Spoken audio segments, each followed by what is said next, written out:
σημαντικό. Ας πάρουμε το κυρίαρχο σενάριο, έτσι, ότι ο Πριγκόζιν είναι νεκρός. Άρα το μέλλον αυτού του βραχίωνα της Βάγνερ, εξαιρετικά πολύτιμου για την Ρωσία όσον αφορά την επιρροή της σε συγκεκριμένες γεωγραφικές ζώνες, στη Συρία, αλλά πάρα πολύ έντονα στην Αφρική, όπως στη Λιβύη, στη Μοζαμβίκη, στην Κεντρική Αφρικανική Δημοκρατία κλπ. Ειδικά η Αφρική είναι μια περιοχή που εξακολουθεί μετά τη ρωσική εισβολή να ενδιαφέρει ακόμα περισσότερο τον Πούτιν. Θυμίζω, έτσι, πριν φτάσουμε σε όλη την πορεία της Βάγνερ και του Πριγκόζιν προς τη Μόσχα, που κακά τα ψέματα αυτό ήταν ένα πολύ μεγάλο πλήγμα στο πρεστίζ και το στάτους του Πούτιν, και τα γεγονότα που είχαμε επιβεβαιώνουν ότι αυτό κάθε άλλο ήταν παρασκηνοθετημένο. Είχε προηγηθεί τέλη Ιουνίου με ανακοίνωση του Ρωσικού Υπουργείου Αμήνης ότι ουσιαστικά Βάγνερ τέλος, έτσι, οι μισθοφόροι όσοι το επιθυμούν θα συνεχίσουν πλέον στις τάξεις κάτω υπό την ομπρέλα του Ρωσικού Υπουργείου Αμήνης. Αντιλαμβάνεστε όλο αυτό τι σημαίνει, και προφανώς για τον Πριγκόζιν ήταν κάζους μπέλι όλο αυτό. Θυμίζω ότι ο Πριγκόζιν είχε μια πολύ πιο... είχε συνταχθεί με πιο ακραίες θέσεις όσον αφορά το τι δεν γίνεται στην Ουκρανία. Όμως, βάζω και ένα χαρακτηριστικό, το αναφέρατε κι εσείς, που είναι πολύ κρίσιμο στην ανάλυση της σημερινής, αν θέλετε, Ρωσίας. Δουλειές, χρήμα.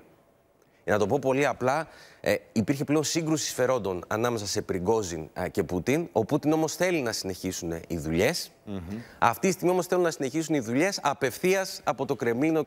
Συνήθως, ξέρετε, το βεβαιώνουν αυτό και αναλυτές πολύ καλύτεροι, όπως είχαμε Σοβιετολόγους στο παρελθόν. Όταν έχουμε αλλαγές στην Ρωσία, υπάρχει ρήγματα μεταξύ των ελίτ, ισχυρές συγκρούσεις, μια δυσαρέσκεια κοινωνική σιγά-σιγά και υπάρχει απουσία φόβου. Άρα για τον Πούτιν ήταν πολύ σημαντικό να δείξει ότι παραμένω ο κυρίαρχος του παιχνιδιού. Κακά τα ψέματα είχε χάσει τον έλεγχο με αυτό που συνέβη νωρίτερα. Άρα να συνεχίζει να υπάρχει ο φόβος. Προσέξτε όμως, αυτό δεν σημαίνει ότι κάτω από το περιτύλιγμα το κουτί δεν είναι αραγές. Είναι πλέον ένα σύστημα περισσότερο ευάλωτο. Άρα, επειδή αναφερθήκατε κι εσείς στο σημερινό, νομίζω, πρωτοσέλιδο των νέων, νομίζω οι ανταγωνισμοί μεταξύ του συστήματος εξουσίας, είτε αυτό αφορά τους ισχυρούς άνδρες, τους Σιλοβίκη, όλα αυτά, όσο περνάει ο καιρός, αργά, αλλά σταθερά, θα τα βλέπουμε.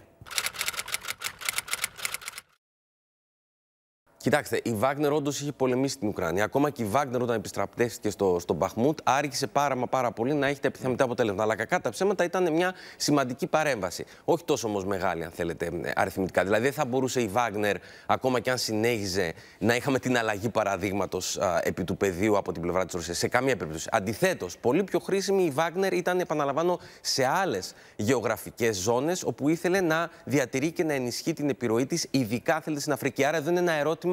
Πώς θα συνεχίσει όλο αυτό, θα μπορέσει να γίνει χωρίς Βάγνερ, θα γίνει με έναν άλλο τρόπο? Νομίζω ο Πούτιν ασφαλώς και θέλει να συνεχίσει. Ακόμα και για τα ζητήματα παράκαμψης των κυρώσεων ή μια σειρά από πόρους πλουτοπαραγωγικούς, τη χρειάζεται ακόμα περισσότερο. Οι Βαγνερίτες θα πάνε, είναι μισθοφορικός στρατός. Μην αποκλείεται κάποιοι να πάνε και να προσφέρουν τις υπηρεσίες τους σε δικτατορικά καθεστώτα. Όλα αυτά, αν θέλετε, είναι ερωτήματα.